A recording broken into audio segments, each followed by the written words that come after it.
We would not think to incarcerate a diabetic or someone with MS or cancer.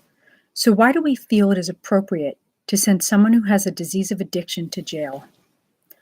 I understand that many feel that those with this disease may have brought it on themselves by their choices, but many people who have chronic diseases have them because of poor choices. Eating habits, smoking, lack of exercise all contribute to chronic diseases. I believe we should be treating substance addiction the same way we treat other chronic diseases and getting treatment to those who need it, not incarcerating them. I grew up with an alcoholic. I made a conscious decision to not become an addict because research has shown you have a predisposition to addiction if that is in your family history. In 2001, Current Psychiatry Report, Doctors Enoch and Goldman stated, children of addicts are more than 8 times more likely to become addicts themselves. This is an overwhelming statistic and is further evidenced that addiction is a hereditary disorder. I will be using the words disorder and disease interchangeably in my talk. Just know that both are correct descriptions. Removing the stigma, getting help to those who need it, ensuring education, and providing behavior modification treatments are what is going to change the landscape of this disorder. Since the 80s, presidents of the United States, including Reagan, Bush, and Clinton, have declared a war on drugs, thinking that was going to curb this disease. They have enforced harsher penalties on drug offenses, hoping to stop the epidemic that drug addiction had become. However, in 2015, according to the International Journal of Offender Therapy and Comparative Criminology, they estimate that more than half of inmates held in the prisons in the U.S. have a substance use disorder. Harsher penalties have not stopped this epidemic. It has only exacerbated it, and we've seen that with the recidivism of those who were jailed while addicted.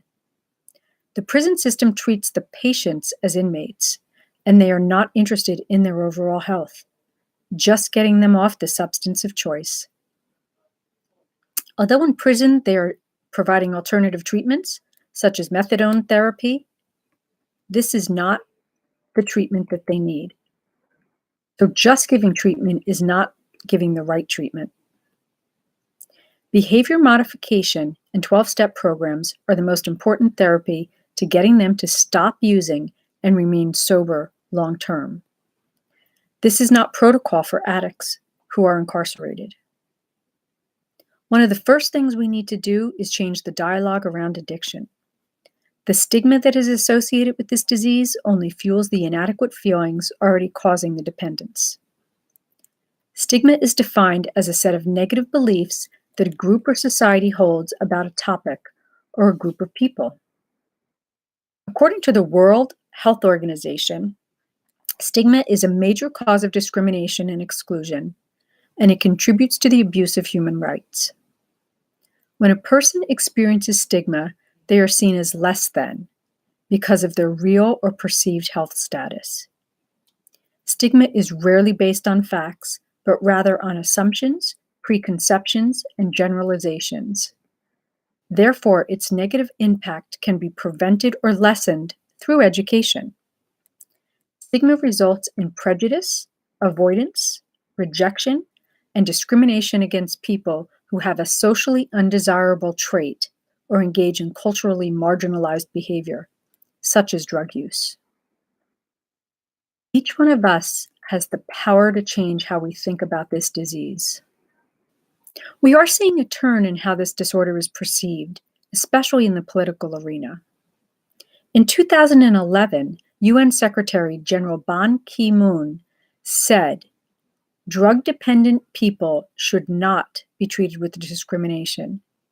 They should be treated by medical experts and counselors. Drug addiction is a disease, not a crime.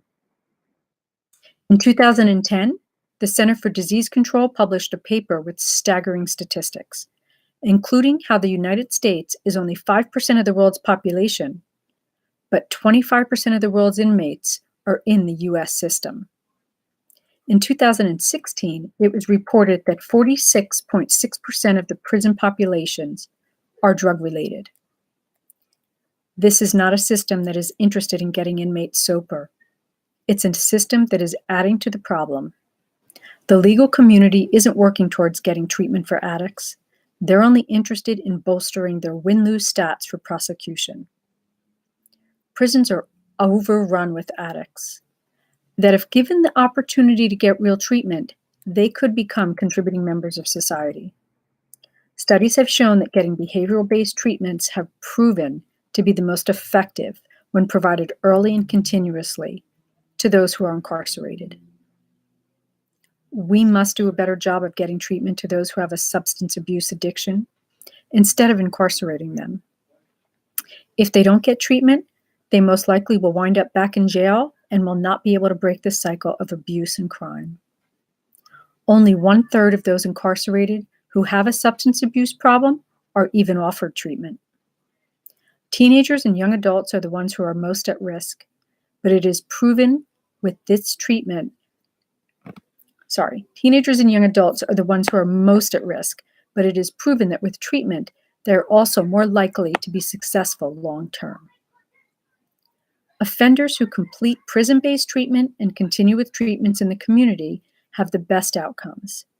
Treatment in prison can begin a process of therapeutic change, resulting in reduced drug use and criminal behaviors after incarceration, especially treatment that provides specific cognitive skill training.